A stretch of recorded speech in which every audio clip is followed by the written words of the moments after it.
ನೀನ್ ಅಲ್ಲಿಂದ ಸುಮ್ ಮಾಡ್ಕೊ ಅಲ್ಲಿಂದ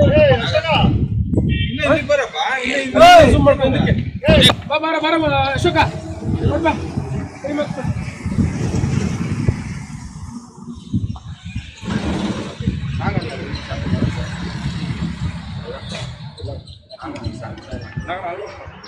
ಇನ್ನೂ ಬರ್ತಾವ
ಬಿಡದಿಯ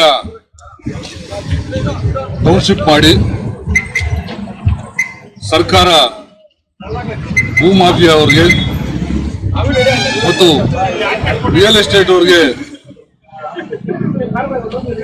ಸಹಕಾರ ನೀಡುವ ನಿಟ್ಟಿನಲ್ಲಿ ಅವ್ರ ಜೊತೆ ಕೂಡಿ ಇಡೀ ಬಲವಂತಾದ ಒಂದು ರೈತ ಭೂಮಿಗಳನ್ನು ಇವತ್ತು ಟೌನ್ಶಿಪ್ ಹೆಸರಲ್ಲಿ ರಿಯಲ್ ಎಸ್ಟೇಟ್ ಮಾಫಿಯಾಗೆ ಕೊಡ್ತಕ್ಕಂಥ ಒಂದು ಪ್ರಕ್ರಿಯೆಗಳೇನಾಗಿದ್ದಾವೆ. ಇದರ ವಿರುದ್ಧ ಜೆಡಿಎಸ್ ಮತ್ತು ಬಿಜೆಪಿ ಮೈತ್ರಿಯ ಕೂಟ ಇವತ್ತು ಬೃಹತ್ ರ್ಯಾಲಿ ಮಾಡುವ ಮೂಲಕ ವಿರೋಧ ವ್ಯಕ್ತಪಡಿಸ್ತಾ ಇದೆ. ನಿನ್ನೆ, ಇವತ್ತು ಮತ್ತು ನಾಳೆ ಬಿಡದಿಯಿಂದ ಹಿಡಿದು ನಮ್ಮ ಬೆಂಗಳೂರು ಫ್ರೀಡಂ ಪಾರ್ಕ್ವರೆಗೂ ಕೂಡ ಸನ್ಮಾನ್ಯ ನಿಖಿಲ್ ಕುಮಾರಸ್ವಾಮಿ ಅವರ ಒಂದು ಅಧ್ಯಕ್ಷತೆಯಲ್ಲಿ ಸನ್ಮಾನ್ಯ ಕುಮಾರಸ್ವಾಮಿ ಅವರ ಮಾರ್ಗದರ್ಶನದಲ್ಲಿ ಹಾಗೆ ಬಿಜೆಪಿ ಪಕ್ಷದ ಅಶೋಕ್ ಅಣ್ಣವರು ಹಾಗೆ ಅವರ ಒಂದು ಬಳಗದ ಒಂದು ಸಹಕಾರದೊಂದಿಗೆ ಇವತ್ತು ರ್ಯಾಲಿ ಬೃಹತ್ ಮಟ್ಟದಲ್ಲಿ ನಡೀತಾ ಇದೆ. ಅದರ ಭಾಗವಾಗಿ ಈ ಒಂದು ಕೋಲಾರ ವಿಧಾನಸಭಾ ಕ್ಷೇತ್ರದ ಎಲ್ಲ ರೈತ ಕುಟುಂಬಗಳು ಪಕ್ಷಾತೀತವಾಗಿ ಜಾತ್ಯತೀತವಾಗಿ ರೈತರನ್ನ ಬೆಂಬಲಿಸಬೇಕು, ಉಳಿಸಬೇಕು, ಅವರ ಒಂದು ಬದುಕನ್ನ ಹಸನಾಗಿಸುವ ನಿಟ್ಟಿನಲ್ಲಿ ಏನು ನಮ್ಮ ಕುಮಾರಣ್ಣವರು ಒಂದು ಪಣ ತೊಟ್ಟಿದ್ದಾರೆ. ಅದರ ಭಾಗವಾಗಿ ಇವತ್ತು ದಿವಸ ಸೋಮವಾರ ಸರಿಸುಮಾರು 50ಕ್ಕೂ ಹೆಚ್ಚು ಕಾರುಗಳೊಂದಿಗೆ ಸುಮಾರು 500ರಿಂದ 600 ಜನ ಏನು ಬೆಂಬಲಕ್ಕೆ ಸಹಕಾರ ನೀಡಿದ್ದಾರೆ, ಅದು ಕೂಡ ಒಟ್ಟಿಗೆ ಹೋಗ್ತಾ ಇದ್ದೀವಿ. ಈಗ ಬಿಡದಿಯ ಏನು ನಗರದಿಂದ ಪಾದಯಾತ್ರೆ ಪ್ರಾರಂಭಗೊಳ್ತದೆ, ಅದಕ್ಕೆಲ್ಲ ನಾವು ಕೂಡ ಜೊತೆಗೂಡ್ತೀವಿ. ಒಟ್ಟಾರೆಯಲ್ಲಿ ನಮ್ಮ ಭೂಮಿ ನಮ್ಮ ಹಕ್ಕು ಆ ನಿಟ್ಟಿನಲ್ಲಿ ರೈತರ ಪರವಾಗಿ, ಬಿಡದಿಯ ರೈತರ ಪರವಾಗಿ ಇಡೀ ಸಮಸ್ತ ನಾಡಿನ ಕರ್ನಾಟಕದ ಜನತೆ ಅವರ ಜೊತೆಯಾಗಿದೆ. ವಿಶೇಷವಾಗಿ ಕೋಲಾರ ವಿಧಾನಸಭಾ ಕ್ಷೇತ್ರದ ಎಲ್ಲ ಸರ್ವರು, ವಿಶೇಷವಾಗಿ ಅದ್ರ ಜೊತೆಗೆ ಜಿಲ್ಲೆಯ ಎಲ್ಲ ಸಮಸ್ತ ನಮ್ಮ ಪಕ್ಷದ ಮುಖಂಡರು, ಬಿಜೆಪಿ ಪಕ್ಷದ ಮುಖಂಡರು, ಹಾಗೆ ಜೊತೆಯಾಗಿ ರೈತ ಮುಖಂಡರುಗಳು ದಿವಸ ಸಹಕಾರ ಕೊಡ್ತಕ್ಕಂಥದ್ದು ಬಹಳ ಸಂತೋಷ. ಈ ಒಂದು ಕಾರ್ಯಕ್ರಮ ಯಶಸ್ವಿಯಾಗುವ ಜೊತೆಗೆ ಆ ಬಿಡದಿ ಟೌನ್ಶಿಪ್ ಕೈ ಬಿಡೋವರೆಗೂ ಕೂಡ ಇದು ಕೇವಲ ಪಾದಯಾತ್ರೆ ಅಲ್ಲ, ರೈತರ ಉಳುವಿನ ಯಾತ್ರೆ. ಅವರು ಉಳಿಯುವಾಗಾಗಿ ಒಂದು ಯಾತ್ರೆ ನೋಡ್ಕೊಂಡಿದ್ರಿ. ಆ ಒಂದು ಪ್ರಕ್ರಿಯೆಗಳನ್ನು ಕೈ ಬಿಡೋವರೆಗೂ ಕೂಡ ನಿರಂತರವಾಗಿ ಒಂದು ಹೋರಾಟ ನಡೀತಾ ಇರ್ತದೆ.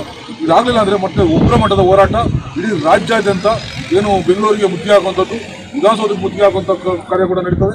ಹಾಗಾಗಿ ದಯವಿಟ್ಟು ನಾನು ಸರ್ಕಾರದಲ್ಲಿ ಮನವಿ ಮಾಡ್ತೀನಿ, ಈ ಕೂಡಲೇ ತಾವುಗಳು ಈ ಪ್ರಕ್ರಿಯೆಗಳನ್ನು ಕೈಬಿಟ್ಟು ರೈತರನ್ನ ಉಳಿಸುವಂಥದ್ದು, ಫಲವತ್ತಾದ ಜಮೀನುಗಳನ್ನು ಅವರಲ್ಲಿ ಉಳಿಸಿ ಇವತ್ತು ದಿವಸ ಪ್ರತಿನಿತ್ಯ 6 ಲಕ್ಷಕ್ಕೂ ಹೆಚ್ಚು ಲೀಟರ್ಗಳನ್ನು ಹಾಲನ್ನು ಬೆಂಗಳೂರಿಗೆ ಕೊಡ್ತಕ್ಕಂಥ ಕೆಲಸ ಕೂಡ ಆ ಭಾಗದ ರೈತರು ಮಾಡ್ತಾರೆ. ಹಾಗೆ ಪಶುಸಂಗೋಪನೆ, ಕುರಿ, ಮೇಕೆ, ಕೋಳಿ, ಜೊತೆಗೆ ಮೀನುಗಾರಿಕೆ, ಹಾಗೆ ಕೃಷಿ, ತೋಟಗಾರಿಕೆ, ಕೂಲಿ ಕಾರ್ಮಿಕರು ಎಲ್ಲ ವರ್ಗದವರು ಕೂಡ ನೆಮ್ಮದಿಯಿಂದ ಬದುಕಟ್ಟಿಕೊಂಡಿದ್ದಾರೆ. ಅವ್ರನ್ನ ದಿವಾಳಿ ಮಾಡಿಸಬೇಡಿ, ಅದ್ರ ಮೂಲಕ ಅವ್ರನ್ನ ಒಕ್ಕಲಿಸುವಂಥ ಕೆಲಸ ಮಾಡಬಾರ್ದು. ದಯವಿಟ್ಟು ಈ ಮೂಲಕ ಆಗ್ರಹಿಸ್ತೇನೆ. ನೀವುಗಳು ಸರ್ಕಾರ ಇವತ್ತೇನು ನೀವು ಅದನ್ನ ಟೌನ್ಶಿಪ್ನ ಅಕ್ವಿಸಿಷನ್ ಮಾಡಬೇಕಂತಿದ್ದೀರಿ, ಅದನ್ನ ಈ ಕೂಡಲೇ ಕೈಬಿಟ್ಟು ಆ ರೈತರು ಉಳಿಸುವಂಥ ಕೆಲಸ ಮಾಡಬೇಕು.